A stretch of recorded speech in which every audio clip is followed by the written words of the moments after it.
Hello, everybody. Once again, I'm Liam Crafton Jr., aka Zorvalshan Less Than Guru. Right here, we got Mars Video Cat, and today for Palladium, I am doing the Knight occupation. So, the Knight is one of the few non clergy that has 2 pages. It took a little bit because I did include the Code of Chivalry, which I thought was important to the Knight, even though in Palladium, the knights and paladins don't have to be principled or scrupulous. Um, but I felt that this is what the majority of people in the world see as a knight. So that's why I added it. But in my game, knights are nobility or they have been knighted because they have done something grand in the scheme of things and have been given a plot of land or something, and knights also, they may be part of a secular order, a non-religious order of knights, as a group. So that is basically what the knights are. They are the pinnacle of men of arms because my paladins are a clergy. I moved those over to clergy when we get to paladin. I'll explain that. So the attribute requirement straight out of the first edition book, any alignment, as I just said. Physical conditioning is that +8. That 8 is the highest physical conditioning I have, so that 8 adds to their shock points. Um, if you like the idea of having men of arms have a better physical conditioning, but you don't like the idea of shock points, then feel free to have it be a +8 to the hit points. Armor is tier 1. They are accustomed to wearing heavy armor.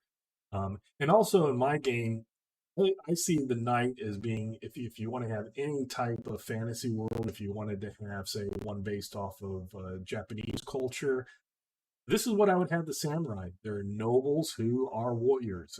And they're the pinnacle of uh, physical combat. So even though the Western idea of knight is different than the Eastern idea of samurai as a name and what they look like, what they did, who they were kind of the same. So this is a catch-all occupation. No restrictions on it. Again, these are the hand-to-hand skills that are these are the occupational skills that are given to every knight for free. And then on these, the level chart, very similar to how I did with the bounty hunter. Level 1, that's when you get your elective and your secondary skills. Level 2, you gain that 2 hit points. Level 3 and level 4, you get your elective and secondary skills. I think those flipped. I think the other one was secondary and elective, so sometimes I switch those around. At level 5, they get 3 additional shock points.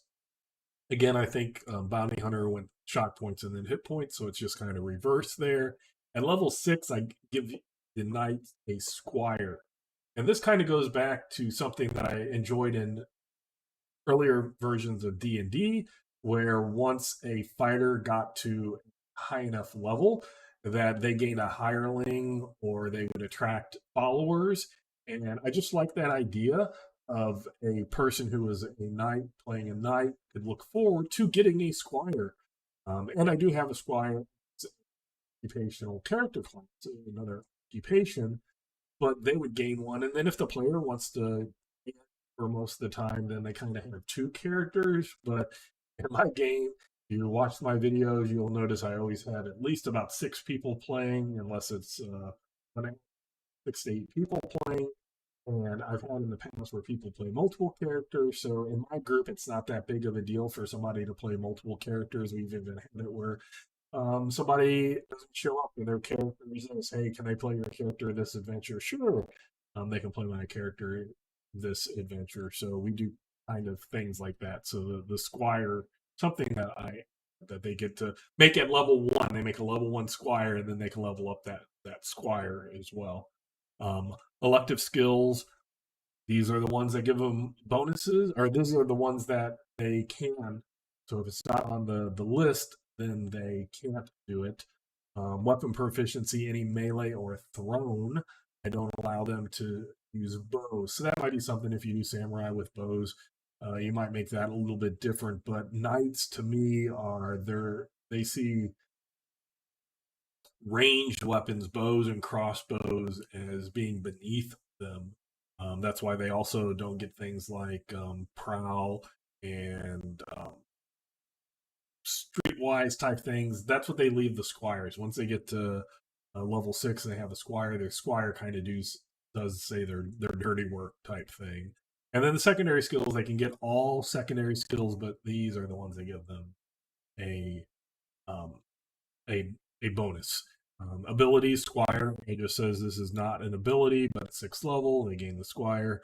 And then the starting equipment and the XP. Just like in Palladium, the Knight and Paladin were kind of at the high level of the requirement for XP. So at level 2 is to get to level 2, it's 2,200, and it's in red. So if you're switching over to a Knight, if you meet all the prerequisites, you would have to gain 2,200 experience points as kind of a padding. Then you get all level 1. If your physical conditioning isn't 8, you get the difference between what your highest was previously and 8. You gain your tier of 1, you gain all your occupational skills, you do not reroll, or you do not add a die to your shock points or hit points if you're playing straight from Palladium. Mention why I do that, but that is the level that you need, and then that experience goes away. You're level 1 knight, passing as a level 1 knight until you either retire the character or you switch to a different occupation. So that's my knight. Took 2 pages, but the only reason it did that was because I did feel that the code of chivalry was important enough to add to the knight description. So having said that, once again, I'm Crafting Jr., aka Zorval Chan, and less than Guru. And until next time, I will catch you later.